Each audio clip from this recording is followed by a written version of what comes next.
You let go of the clutch a bit quickly, you will go sideways. I shall demonstrate.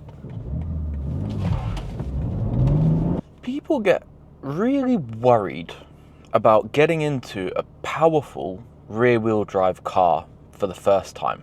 This is my powerful rear-wheel drive manual, although that's beside the point, M2. This is actually my very first powerful rear-wheel drive car. What I want to do in this video is two parts.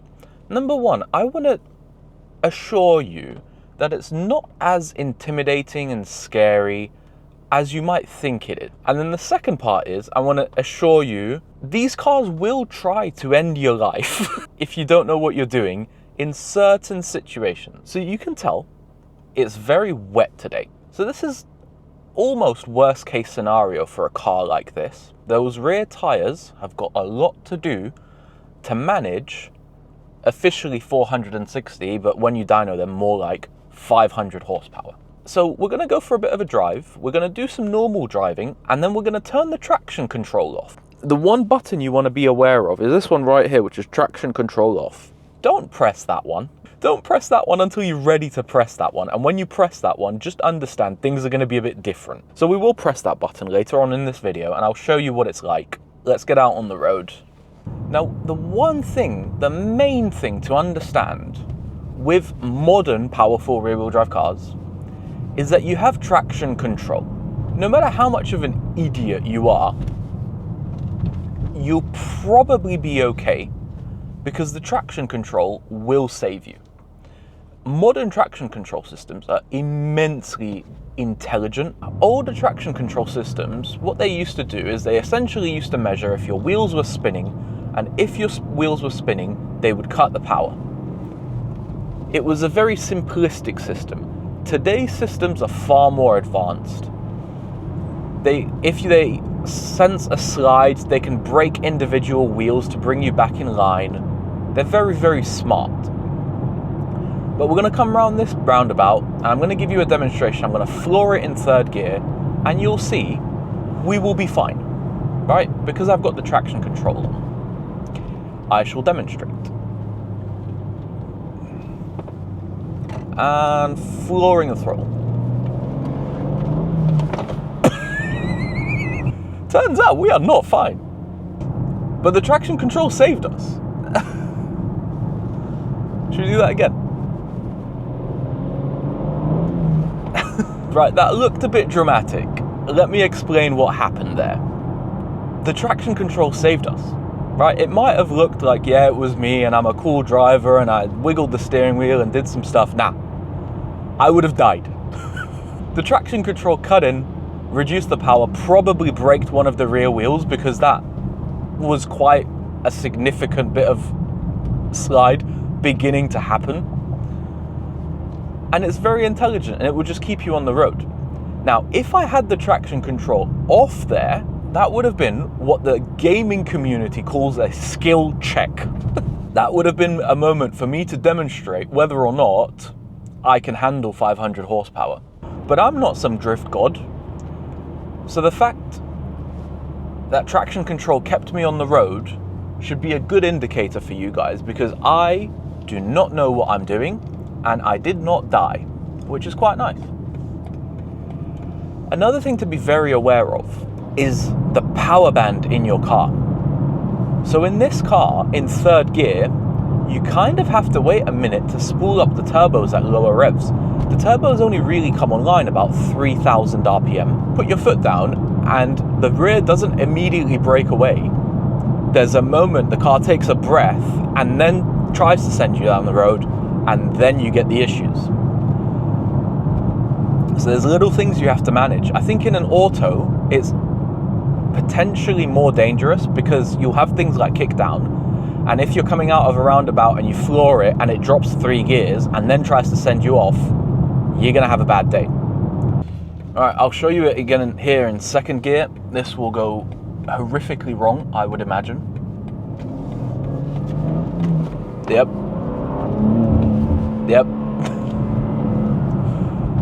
But the traction control is very smart. As soon as it starts to go, it cuts power, it starts managing things, and it keeps you alive.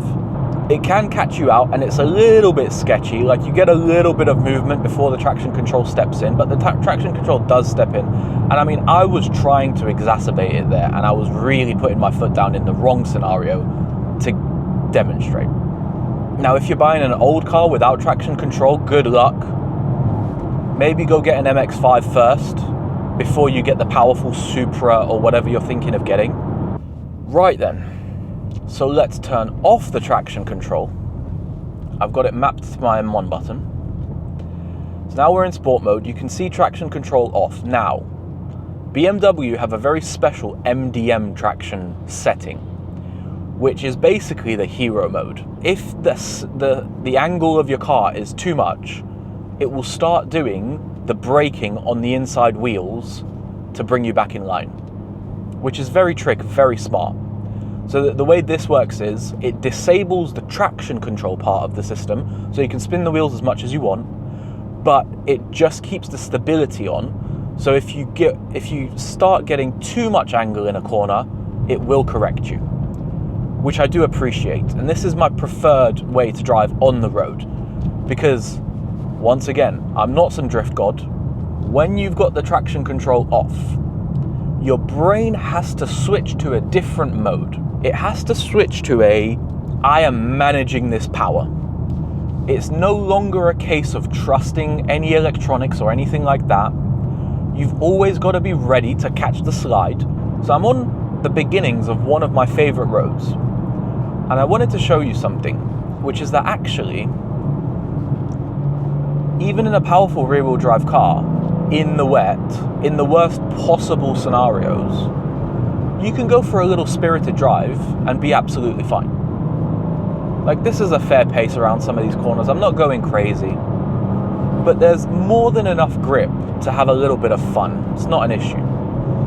What you actually need to watch out for is understeer, because these powerful rear-wheel drive cars are actually quite susceptible to understeer. Usually, these types of cars will have a big lump of an engine out the front, oftentimes very wide front tires to manage the weight. Like, this car's got 275s up front, and you can get some understeer. And it can be sketchy when it happens because you don't expect it.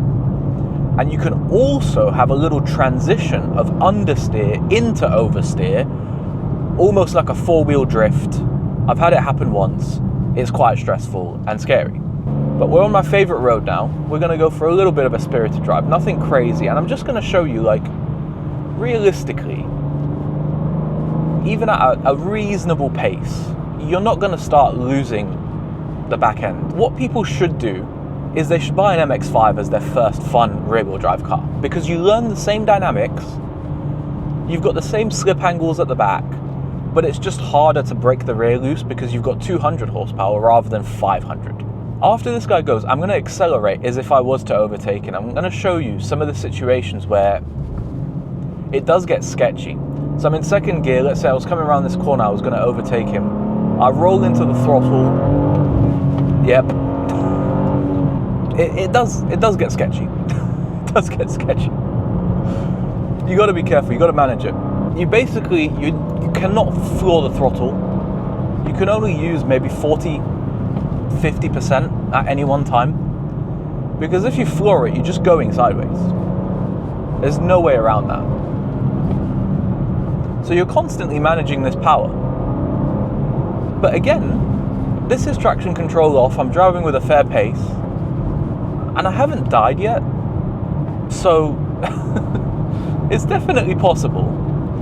You've just got to be careful. You can definitely have some fun. Like, there is grip in this car. You just have to find it. Yeah, especially on these tighter roads, with some of the elevation. I know it's hard to tell on camera, but like, this is a massive bit of elevation. When you come over the crest, you unweight the back end. You've got to be ready and waiting for that type of stuff. Like right now, over the crest, back end gets unweighted. If you've got a little bit of turning going on, you're going to have a bad day. If you've got a bit of power on, you're going to have a bad day.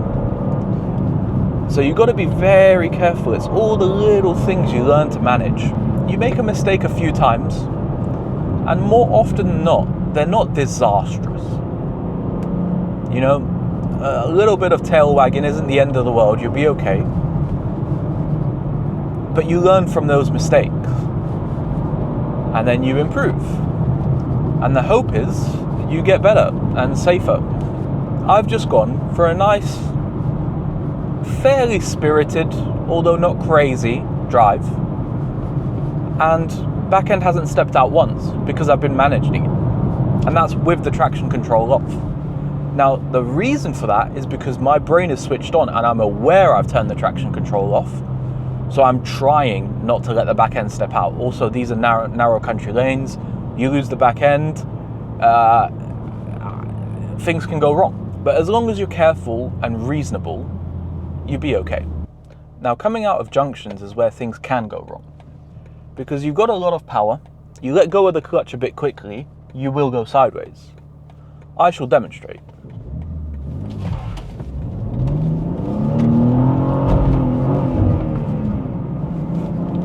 As I told you guys, I'm not some drift god. But it's quite easy to go quite sideways quite quickly. And you just have to be ready for it. I think the only time it really happens accidentally is when you're trying to catch a gap in traffic and you either give it a bit more throttle or you let off the clutch a little bit quickly. But as long as you're ready for it, and especially when you're driving spiritedly and you've chosen to take the traction control down a notch, just be aware of it. Have the foresight, have the understanding to know how this is going to change how your car operates. And as long as you're conscious of it and you're thinking about it, you're going to be fine. So, conclusions. Don't be scared of rear-wheel drive, but respect rear-wheel drive. But don't be afraid of it. You're not going to automatically die. Like, if I set everything back to normal mode, these rear wheels will not spin up enough for me to have an accident. The traction control will manage it all for me. It's okay. You absolutely need to do something like a drift day, or if you don't want to do a drift day, then just go out at 3 a.m. to an empty car park with no cameras around and just practice managing that back end. Do some donuts, do some figure eights, pick some aspect of the car park to act as a corner and try and drift around that corner.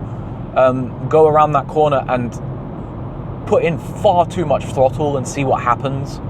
These are all things that you will need to understand when you're driving fast rear-wheel drive cars. So just make sure the first time you experience that is not on the road, because you will get stressed and you won't know what to do. So just have those experiences at least a little bit beforehand so that you're ready for when they happen in real life. My name's Mick. I drive cars. Bye.